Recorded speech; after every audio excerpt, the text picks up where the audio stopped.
Hey, Melody. This is my review of your song for November, Communicate. So I see you've written a little bit about the song here, so I'm going to go ahead and read that. Here are the lyrics. Words can have meanings, they affect feelings, thoughts are expressed in kind. It's one way to connect minds. But when a thought is abstract, when no word suits intent, it's not what we say, it's how we act. I didn't write any liner notes for this when I released it July 16th, 2021. I'm peeking into the project file now to see if I can add anything interesting. I can tell you the order the instruments were created. First thing I wrote in this song was the strings part, not the synth strings that actually are used in the intro. Those were the 14th part. Whoa.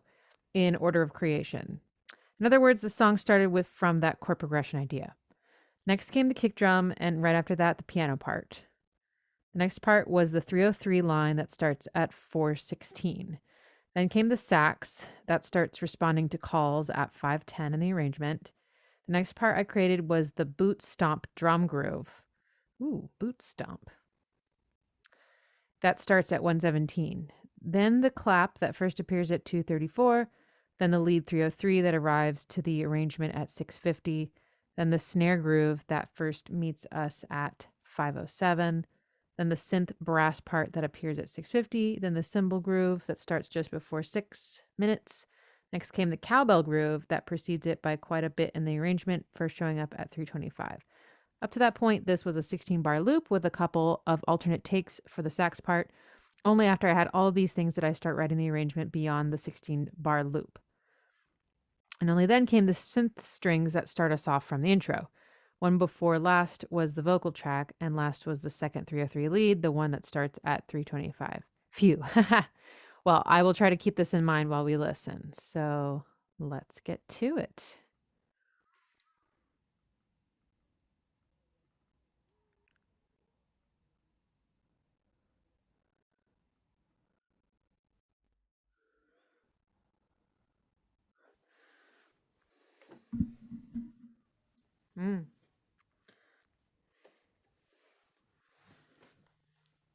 There's that dominant chord.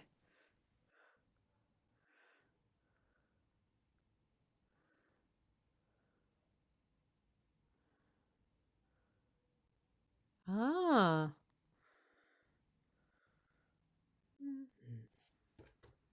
Oh.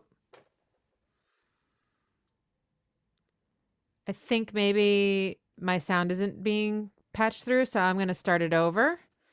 Just a moment. All right, let's try that again.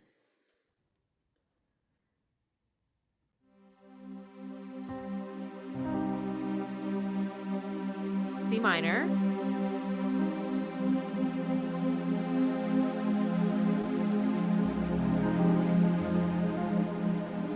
F minor. Then G major. That's that dominant chord I was talking about. Back to the F minor. And then I think you go to G minor next, which I love. Yeah, I love that contrast. G major, and then the next time is the G minor.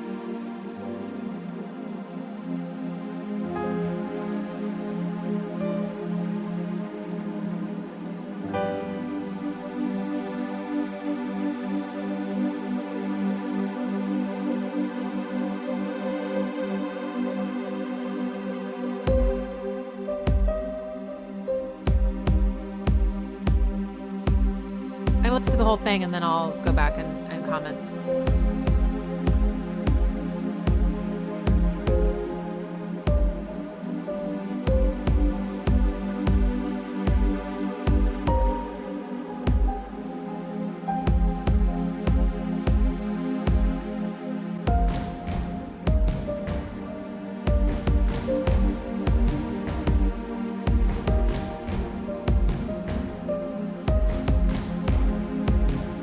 Nice panning.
that the cowbell?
I thought it was your voice for a second.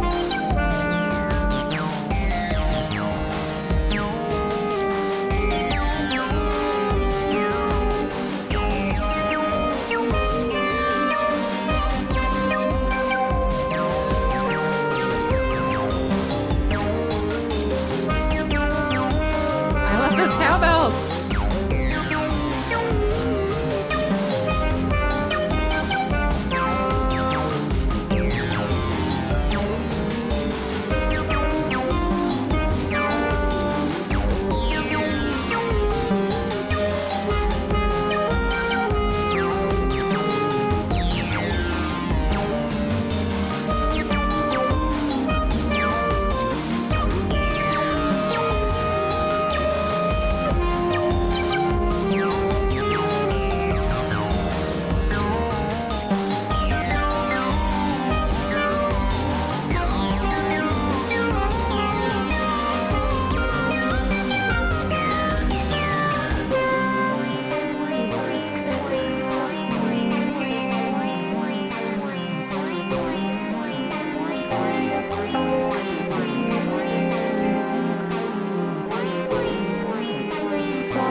Cool. All right. So first I want to just like make sure I got this chord progression right. It's really pretty. I like it sounds like it starts on C minor, but then it goes to this minor 4 chord. So it's just very minor. 2 minor chords back to back. But then that minor 4 sort of lifts us up to this major 5 chord, which is the dominant chord in the key. And that's something I've noticed about your music in your chord progressions is that you, I think, always have a 5 chord, major 5 chord in your minor key.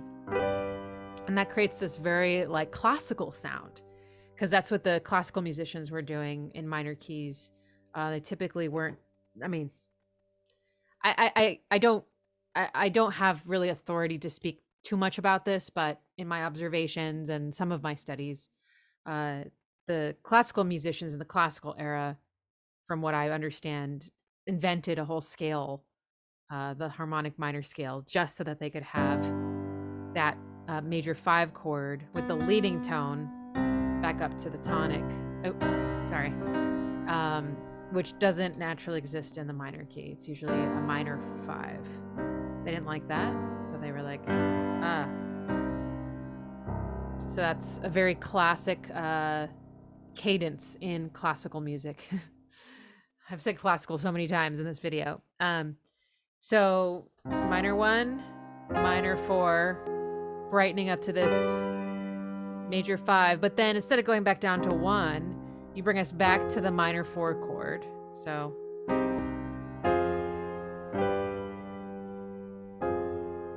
which I really like. I wasn't totally expecting that.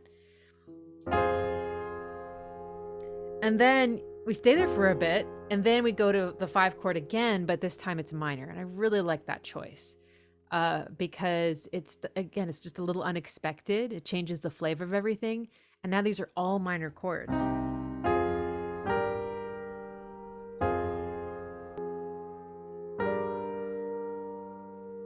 And then something happens, I'll figure it out. And then it goes back to the dominant 5, the major 5. And then you kind of stay there for a long time building tension. It's like this prolonged half cadence. Just like, kind of like how the Beatles went, and Twist and Shout, and just like building tension. So you're, there's a lot of improvisational sounds happening that are kind of weaving higher and higher, a lot of energy building, getting us to anticipate and look forward to going back to 1 finally, which we only got to at the very beginning. So there's a lot of tonic chord avoidance. That's not a clinical term. It's just what's happening is like you start us off with our tonic chord, but then you leave that place and don't come back for a long time. So it feels really interesting, yearning, kind of incomplete. There's like a underlying tension just building slowly and slowly and slowly. So let's you just start with the 5th actually. Oh, okay. Then the 3rd. Okay, then we get do I hear that note? Am I making that up? Does it go?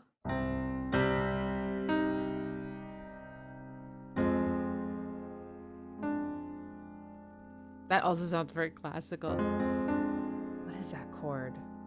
I mean, it's a minor triad with a flat 6. I think that has a name. Like German augmented 5, or I don't know, I can't remember. But it's very dramatic sounding, isn't it? Ooh, I love that. It's got a tritone in it.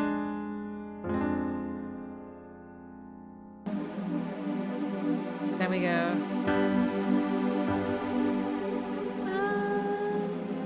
Yeah, I love that note.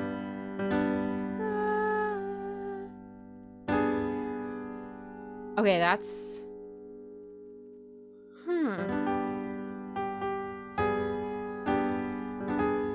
the name of that chord. that be a flat 9?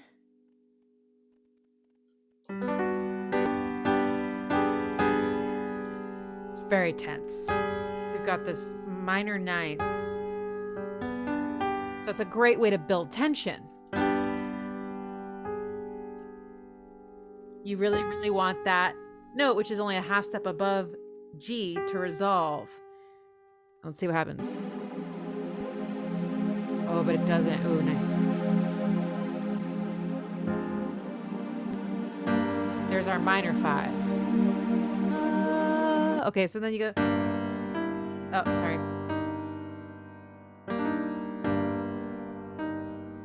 Interesting. How would I analyze that? I'm not sure.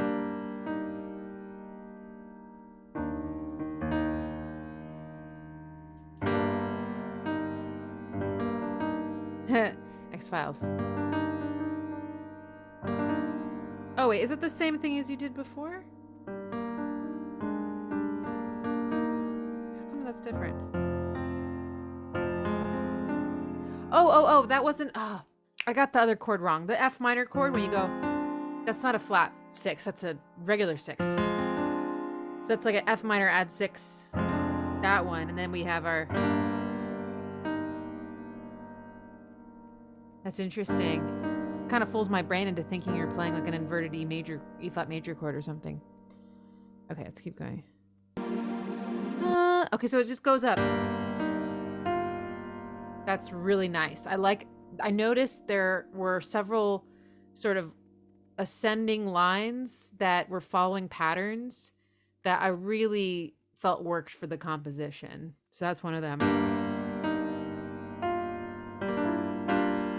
And you end up with this beautiful minor 7th chord. Just reaching, creating more tension, more interest. Back down to the F minor and there it is. So this is what I like. I like that you go.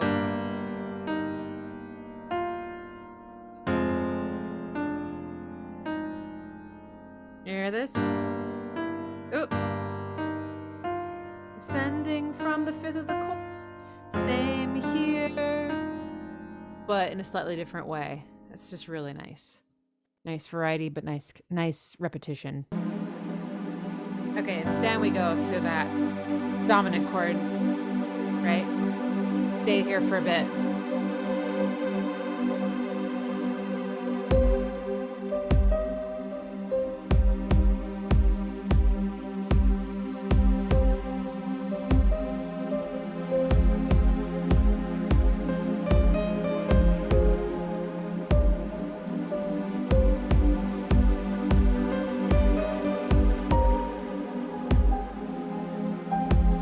That's pretty. Sounds like an... Oh, it's like an 11th, isn't it?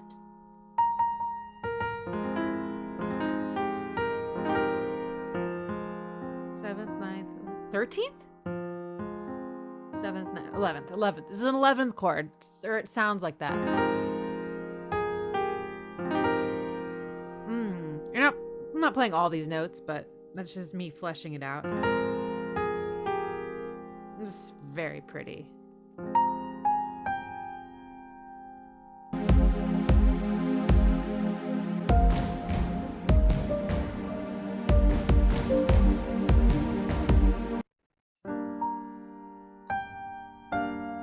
I like how this melodic line over the G minor chord starts on F.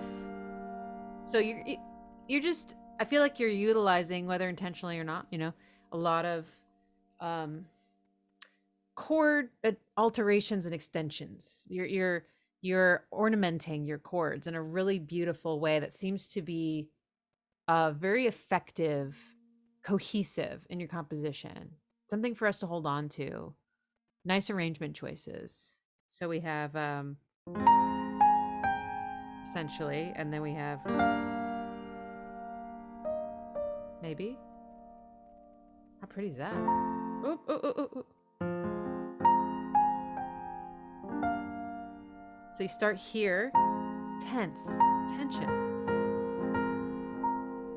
And then here you start there. Also tense. Love it.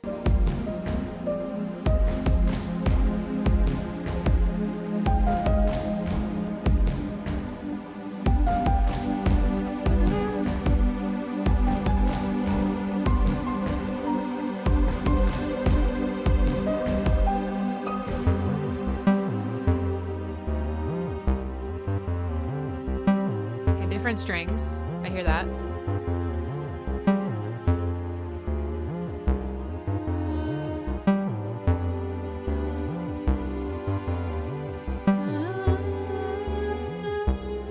Yeah, just nice tensions. Good taste here.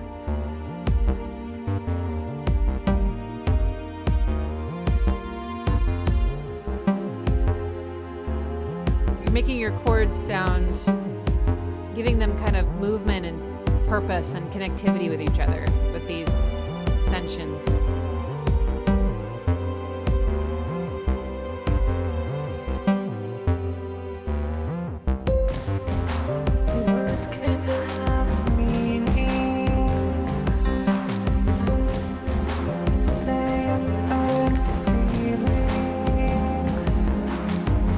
Nice. Same melody over the two different chords, right?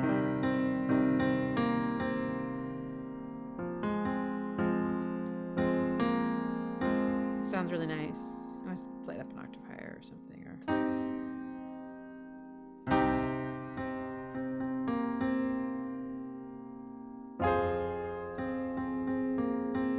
Yeah, it works really nicely.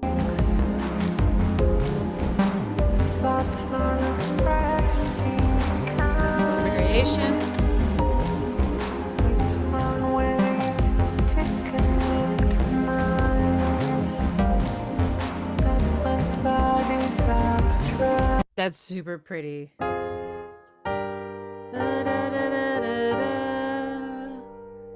What is that? I don't know, but I love it. Say.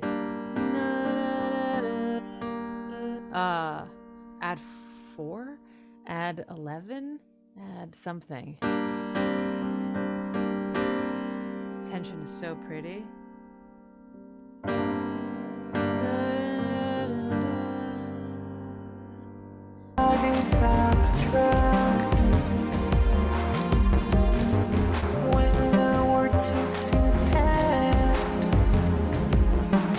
Yeah, I like the panning a lot of these claps.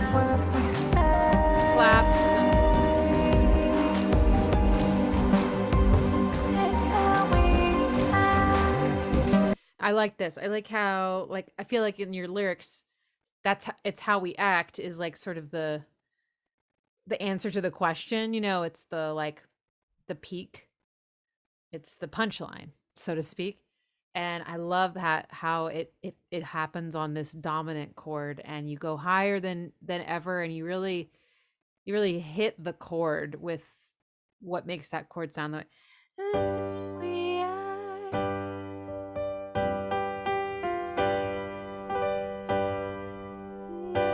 And you're singing the root of the chord. That's probably why it feels so It's how we act. It just has a lot more weight that way. It's nice. And the cowbells, very cool. This pattern is like unpredictable and interesting and tonal.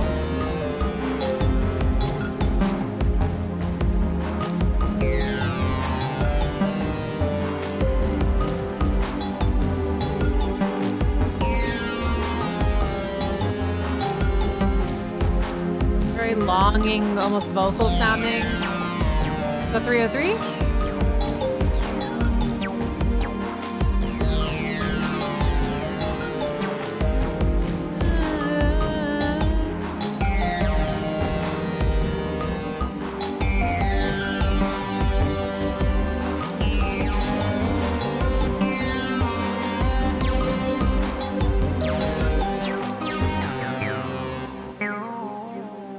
Oh yeah, I really like this lead. This is cool.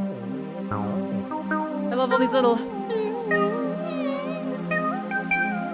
Lots of little wiggles.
7th.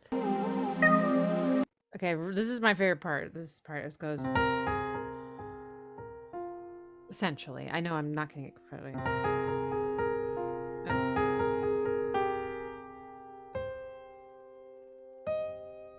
Does it go up there? Hang on.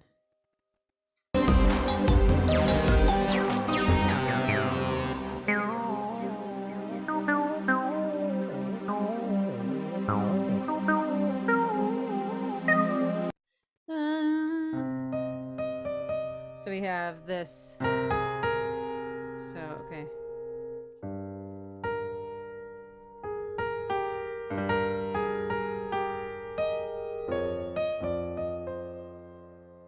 I like this.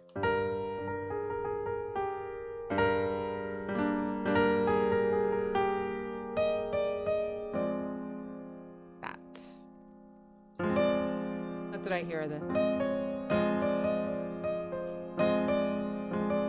same chord as the, we heard this before in the strings.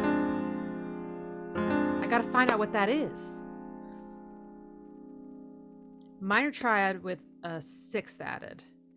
I mean, again, it's probably, you just say F minor add 6, but I feel like it has a name.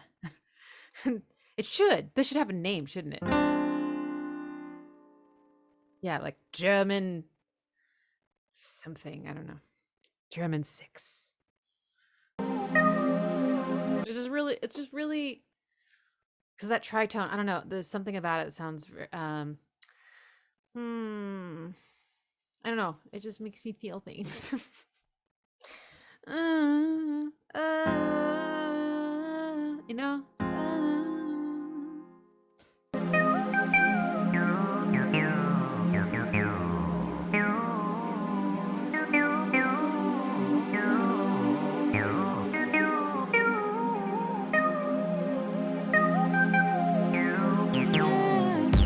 That was nice too. That was like a 7th or 9th.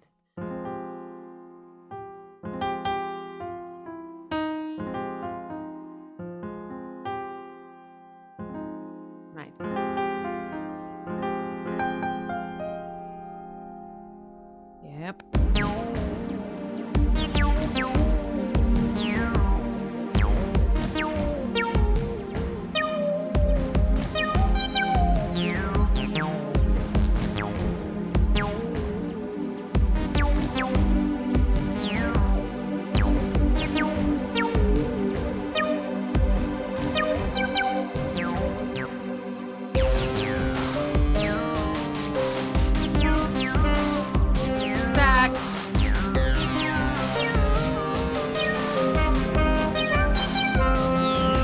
Call and response with the piano and the sax. That's cool.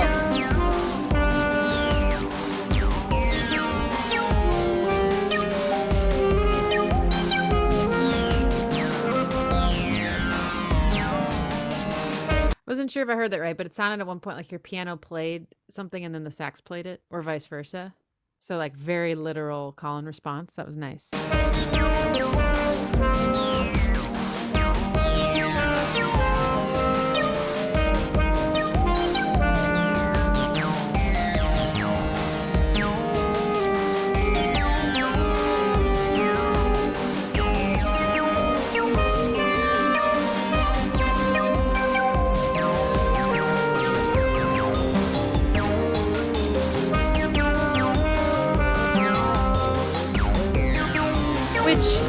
Which is cool to have two instruments communicating like that, right? When your whole song is about communication. Okay, so let's see if there's any other parts I wanted to comment on.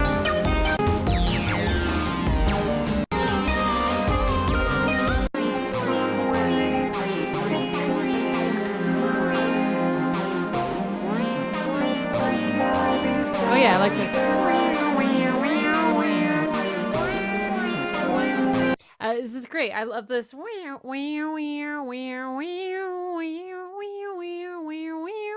Sounds like, again, like it's got like a pattern that's following and just kind of going higher and higher. It's very fun for the brain. I love that. And then I did want to comment on this. The very ending.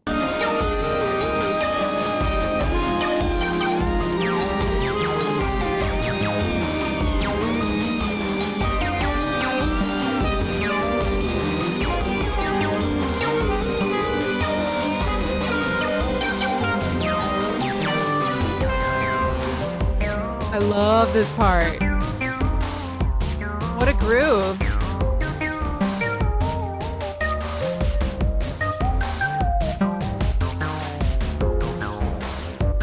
Yes. It's just a great groove. Things sound really balanced here. Beautiful piano.